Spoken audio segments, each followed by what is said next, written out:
Hello, so today in class we are going over pages 123 to 159 of Lagoon by Ndidi Okafor, and I am going to be displaying my thoughts on the resistance to change of the public when this chaos ensues. I'm Rem Azazi, for any of you who don't know me, and this is my presentation, so I'll dive right into it. So chaos. Basically, when the aliens first invade, there's chaos, as shown in this photo. This is a cartoon I found, or it was like an exemplified image of the book of this chaos. And this is basically right when the aliens make contact, this chaos ensues. People start to freak out, and a lot of the chaos that does ensue is due to a narrative. And it's the narrative that's being pushed on these aliens that they're evil, they're people who are here to take over, kill us. And the person who I believe does that the most is the preacher.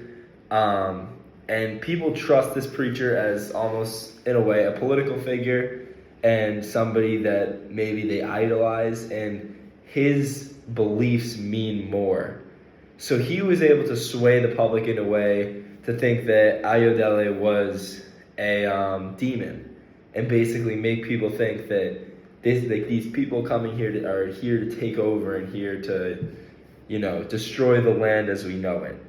And in the meantime of all that, Ayodele encourages people to stay calm. Ayodele clearly tries to emphasize that they come in peace, and what they actually want is peace.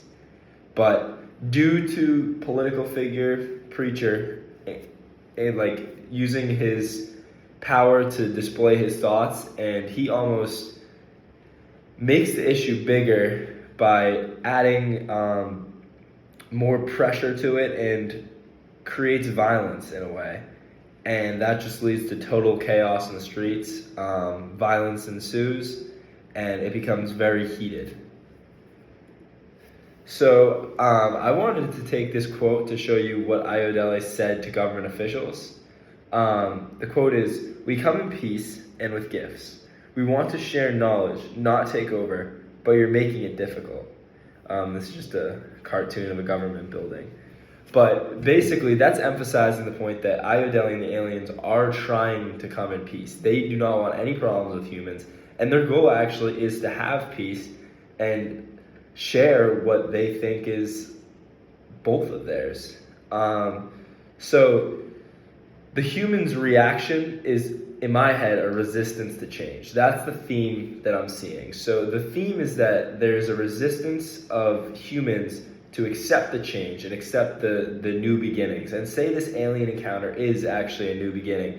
Humans are very resistant to this change, to the change in their society being living alongside these aliens who have displayed signs of peacefulness, including Ayodele going as far as going to the government and displaying how she wants, how they want peace, and how they want our society to be shared between the two.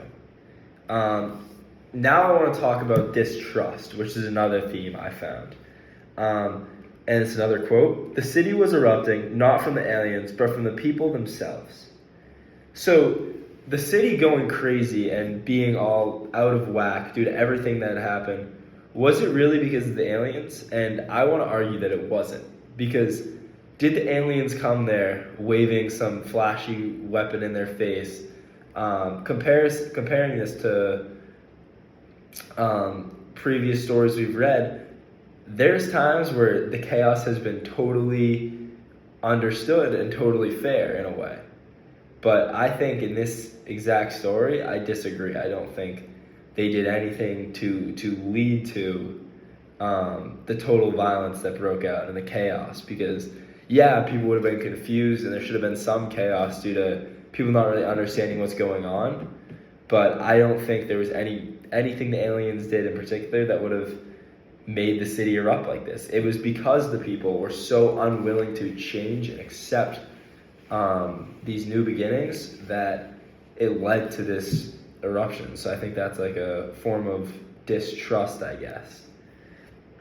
So reflecting on this personally, Um, Resistance to change in real life. I mean, this is a very common theme that I see in the real world today.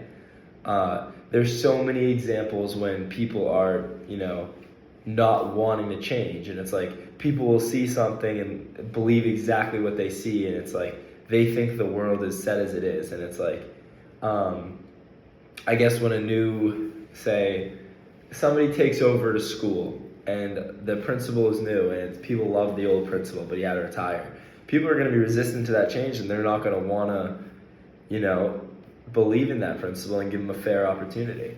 And I think that's similar how people in the story don't want to give Ayudeli and the aliens a fair opportunity because they're scared of what they could be, and they're making up their own image in their mind, and they're like missing what they had almost in a way. Like they don't want anything to change. And it's like, then I'm going to compare this to social media. So say then that the principal is getting, people on Facebook are posting how like they don't do this, they don't do that. And whether somebody does or does not know much about the principal, they're going to believe what they see on social media, which I want to say is how comparing that to the preacher and how the preacher swayed the public opinion and almost created the distrust himself using his ability to, like sort of how social media manipulates. And I said adjusting to new norms, how it's really hard to do this.